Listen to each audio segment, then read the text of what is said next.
This is breaking news from News 3.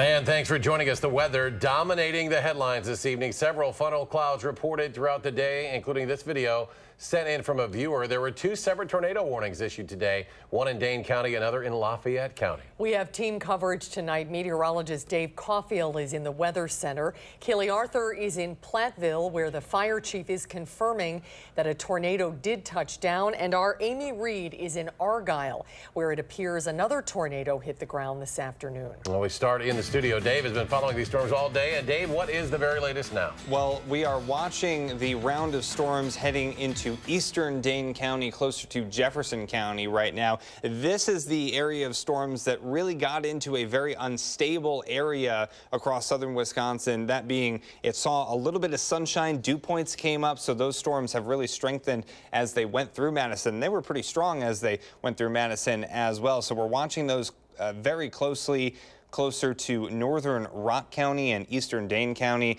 Those continue to move to the east, have some lightning with them and some very heavy rain. And that's it for the present time, but we are keeping a close eye on that. Here's a look in Madison like nothing ever even happened. A little bit of sunshine showing up on the WIC TV Skycam.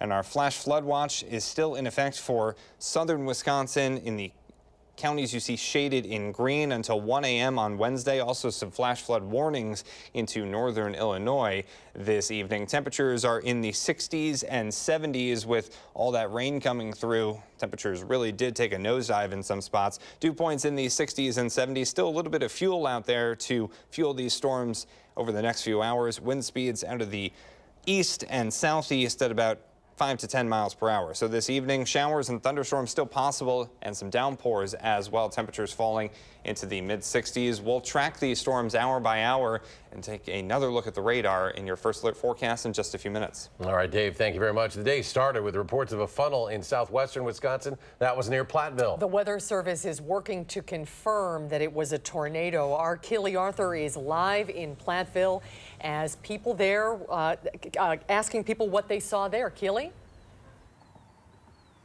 That's right, Eric and Susan. The weather has really calmed down, but one thing is for certain. There was definitely something tornado-like in the skies here earlier today. We caught up with a man who was on that roof and caught that funnel from his cell phone. It was just starting to come down. It really didn't come down much farther than that.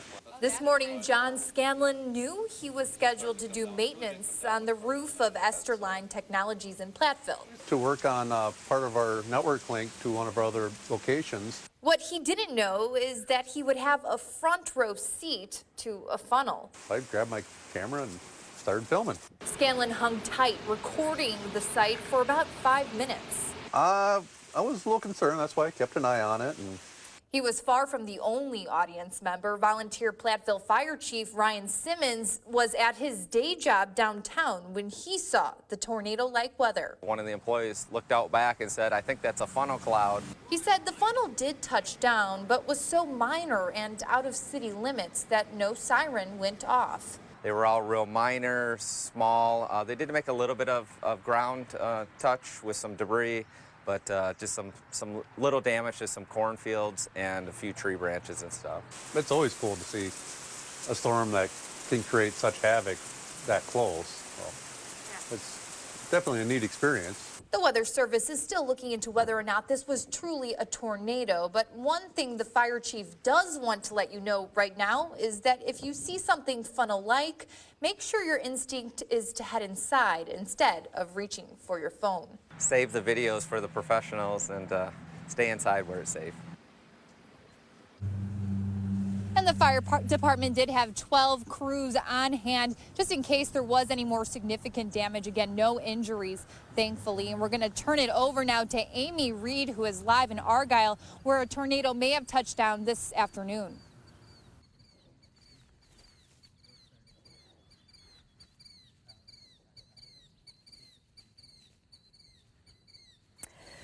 That's right. We're outside of Argyle right now, where another possible tornado might have touched down. Now, we're standing right behind the shed, and right here, the damage is pretty obvious. It's pretty well blown out, but the house itself is okay. No windows, no damage there, but there are some few tree branches thrown around. Now, the family told me they weren't home at the time, but they did, as soon as they heard some of those alarms, they came home and they wanted to check on each other. They said this stuff that's all damaged right now, that's just stuff. Over the next few days, they'll be meeting with the insurance agent and the National Weather Service to confirm that this is actually a tornado. But for right now, they're just happy that they're all safe. All right, Amy Reed in Argyle tonight, Keely Arthur in Platteville. Thanks to both of you.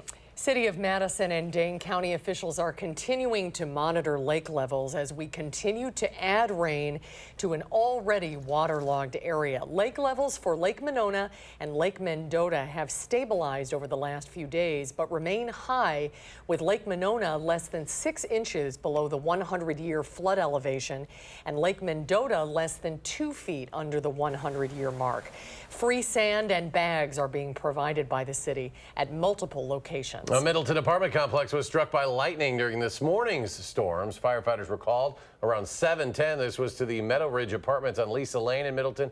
Officials said the lightning strike caused a small amount of damage to the roof, but no one was injured. If your plans depend on the weather, you need to get our accurate 12-hour and 10-day forecast on the go. Simply download our Channel 3000 First Alert weather app and be the first to know. Next tonight at 6, we have a developing story in Sun Prairie. Crews are on the scene of a reported bank robbery at the Bank of Sun Prairie on Broadway Drive. They're calling it a very active investigation. Employees say a masked man came into the bank around 2:10 this afternoon and handed over a note demanding money. They say a weapon was not displayed. The masked man then left on foot with an unknown amount of cash. A 22-year-old Madison man is being charged with the death of a 45-year-old Metro bus driver. And police say he was intoxicated and driving recklessly early Saturday morning when he hit the victim's car from behind, setting both of those vehicles on fire. Amanda Quintana joins us in studio with how the community is mourning the loss of a father figure to many. Amanda? Yes, well, one of Deanno McCullough's family members told me he may not have been much to the world, but he meant the world to them. He was passionate about his job as a Metro Transit driver. His coworkers saying he's the type of person that would do anything for anyone.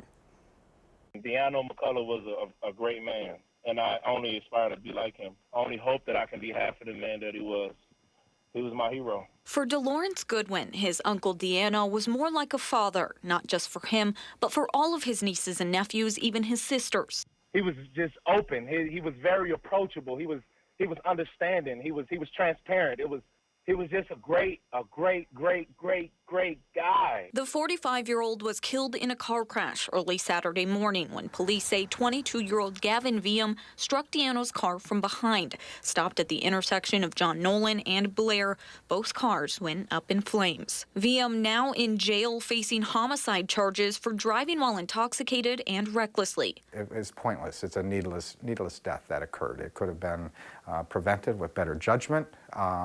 And didn't really need to happen. That single crash is causing heartbreak for many in the community who for the last 10 years knew Deanno as the kind bus driver. You could say, you know, Deanno, they might say, no, the guy that drives the Metro bus, oh, the funny guy that's always dancing.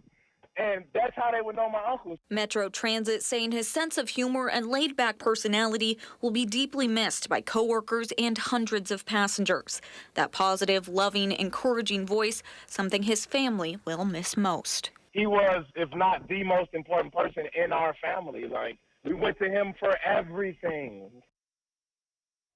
Madison police credit 3 officers who arrived on the scene before fire officials for jumping in to save one of those drivers, and that turned out to be the suspect. They say Deanno's car was too engulfed in flames for them to save him as well. A very sad story. Amanda Quintana reporting in studio tonight with us. Amanda, thank you. Still to come tonight at 6, President Trump continues to call out Harley-Davidson, now threatening new tariffs if they move production overseas. Plus, how the weather is impacting the first ever Janesville Grand Prix bicycle race when News 3 returns.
President Trump says Harley-Davidson will, quote, be taxed like never before if the company moves production overseas. He sent a flurry of tweets this morning threatening the company, who announced yesterday it would be moving some production to Europe as trade tensions mount. One of those tweets reads, quote, a Harley-Davidson should never be built in another country. Never. If they move, watch.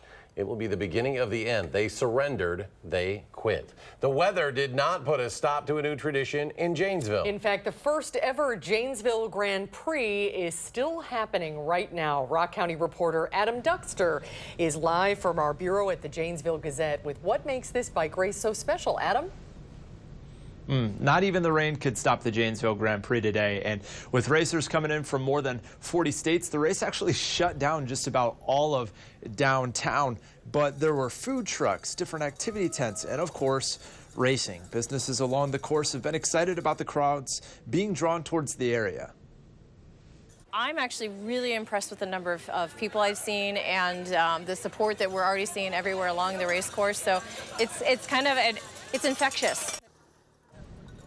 Races started around 8 a.m. this morning and will continue throughout the evening, finishing with a professional race tonight. And I asked one of the organizers, hey, when's the last time something like this happened in downtown's Janesville, meaning an event of this size? And he says he cannot remember the last time something this big was going on downtown. So hopefully start of a new tradition for downtown Janesville. Yeah, and hopefully the weather doesn't derail all the plans there, too. Adam Duxter reporting live from our Rock County Bureau. Thanks, Adam.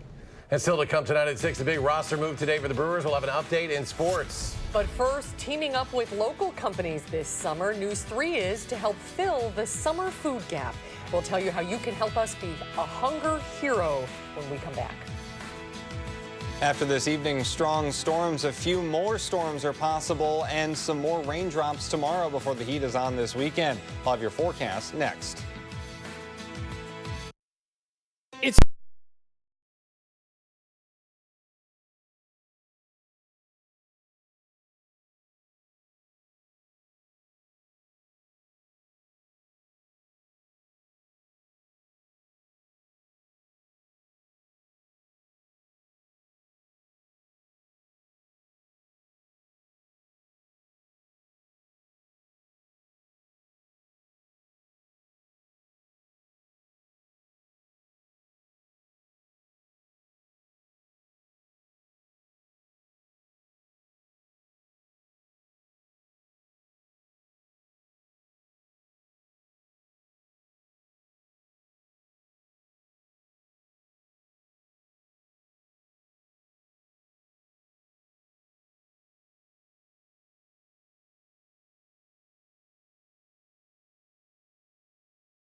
Welcome back, everyone. There are hundreds of kids in Madison alone that rely on school for breakfast and lunch. 1 in 6 children across Dane County don't know where their next meal will come from, and News 3 is asking everyone to help by providing a much-needed bag of groceries for kids and their families this summer. We're teaming up with several companies like the Eastside Hy-Vee store. If you're interested in donating, Hy-Vee is making it fast and convenient. All you have to do is purchase your non-perishable food items like canned goods, pasta, or cereal. Then you bring it over to the customer service desk where they'll place it in a bin, and that bin will then be delivered to the Goodman Community Center. We want it to be as easy for everybody to help out as we can, because we understand that everybody's got very busy lives, you know, and they've got very limited time. So we're trying to make it as easy on those folks to help out those in need as we can. And you can also donate at Festival Foods this week. Go directly to the Goodman Community Center. And also on Thursday, News 3 will be doing a special phone bank to help out the effort. So plenty of ways to do something good. Dave Caulfield is here now with another check on the weather and looking at the storm, keeping an eye on the storm. Yeah, it's looking better, especially for spots in and to the west of Madison, but east of Madison, we still do have a couple of storms that we're keeping a very close eye on right now for some heavy rain and possibly some spin-ups. The one really that we're concentrating our efforts on is in southeastern Dane County on the border of Jefferson County and Rock County. You could see that this really kind of has two storms associated with it, but they're merging into one. And a lot of times what can happen, folks, is when one storm is heading in one direction and another in the opposite direction, or at least kind of a complementary direction, that can cause some natural spinning in those clouds. Right now, though, we have gotten reports over the last 5 minutes, maybe a little bit of hail with that, but that's about it, and this is weakening. So that's the good news that I have to share. As we take a look at our velocity scope, still a little bit of rotation showing up in that, so we're going to keep a very close eye on that, especially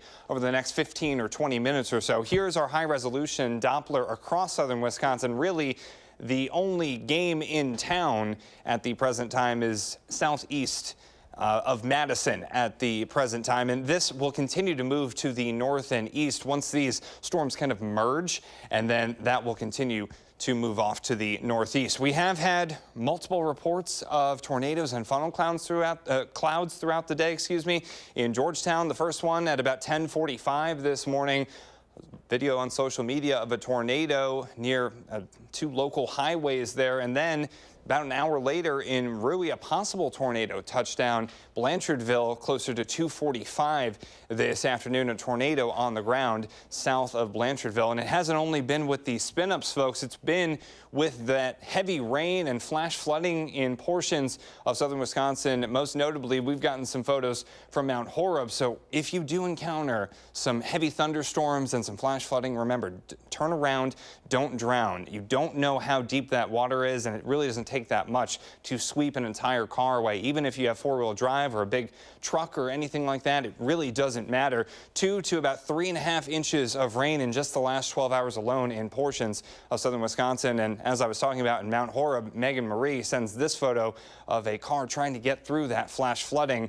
And especially over the next couple of hours, we do have the chance of some more showers and heavy thunderstorms. So let's be careful out there across the area. Live look in Madison, you really can't tell much in the way of bad weather happened because of the sunshine showing up right now on the WIC TV Skycam. 66 in Madison, 73 in Janesville. Dew points have kind of sparked up a little bit closer to Watertown and Janesville, right where that storm is right now. So we're watching that closely to see if the atmosphere has one more bad round of weather in it. Hopefully it doesn't. Wind speeds definitely higher, closer to those thunderstorms, but not too bad overall. Our high temperature trend is getting higher over the next couple of days into the weekend. We do have alert days Friday, Saturday, and Sunday for high heat and humidity levels, heat index values in the triple digits possible on Friday and Saturday. Tonight, showers and storms with a few more downpours possible, and we'll watch to see if any more nasty weather does come our way. Tomorrow, variable cloudiness, a lot quieter still with a chance of a spotty shower.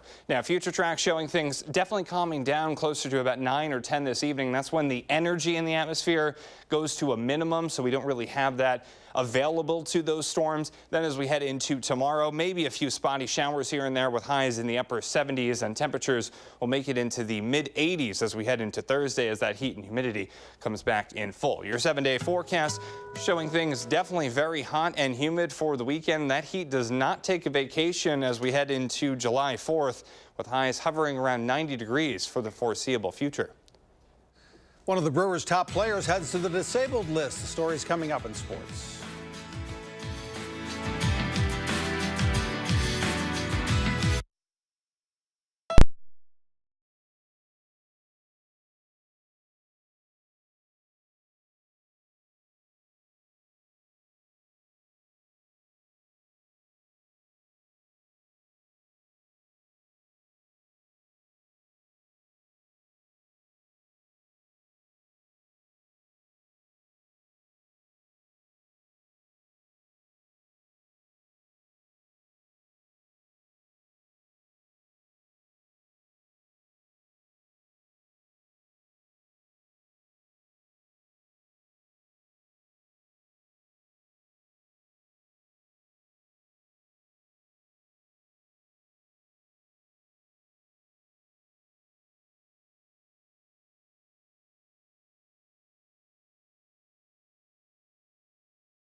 The Brewers play the Kansas City Royals at Miller Park tonight, but they'll play without one of their best players who used to play for the Royals. Center fielder Lorenzo Cain hit the disabled list. He's had a tough stretch lately, getting hit by a couple of pitches and leaving Saturday's game with a groin strain, so Cain is out for 10 days.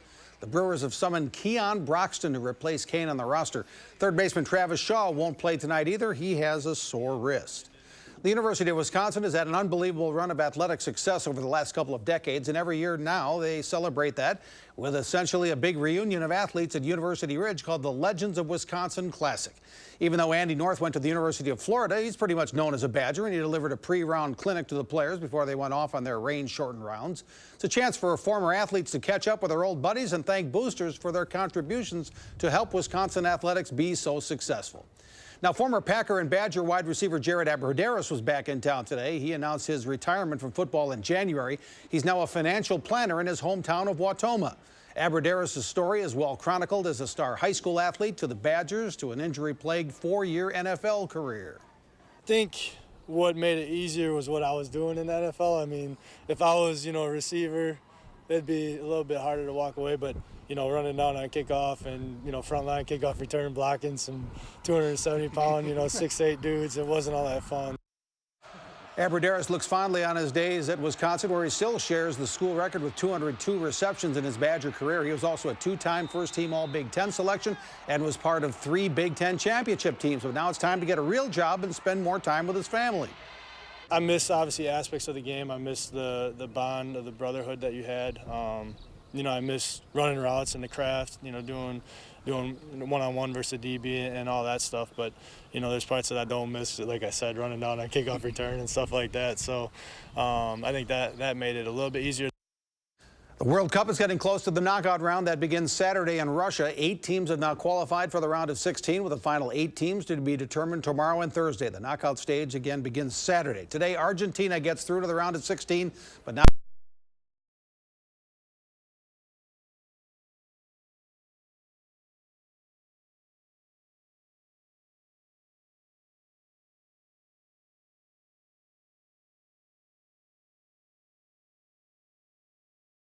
Saturday morning, France and Denmark had already qualified, so their scoreless duel didn't mean all that much. Peru beats Australia, but neither team advances out of their group.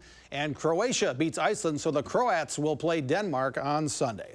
And Packers quarterback Aaron Rodgers was named the 10th best player in the NFL in a poll of the league's players. Rodgers was ranked 6th a year ago, but was before that, he spent most of last season injured, of course. Patriots quarterback Tom Brady ranked number 1. Steelers wide receiver Antonio Brown 2nd. Eagles quarterback Carson Wentz 3rd in the NFL's top 100 players. So you take Carson Wentz over Aaron Rodgers? Yeah, I don't think so. He was hurt too last year, so that's not really. Yeah, you said that was by the players? The players took a vote, yeah. Wow. So. But number 12 will be motivated this year, I believe. Just what he needed, right? Yeah. Let's go to Dave. Final check. We do still have a couple of showers and thunderstorms out there. We're continuing to watch that storm southeast of Madison, moving into Jefferson County right now. It has weakened over the past couple of minutes, so that's good news, but still looking a little bit nasty on radar, so we'll continue to keep an eye on it. As we head into tomorrow, we get a little bit quieter, and highs will be in the upper 70s with some spotty showers. All right, thanks, Dave. Dave, thanks, and thank you for joining us for News 3 at 6. We'll be back tonight at 10.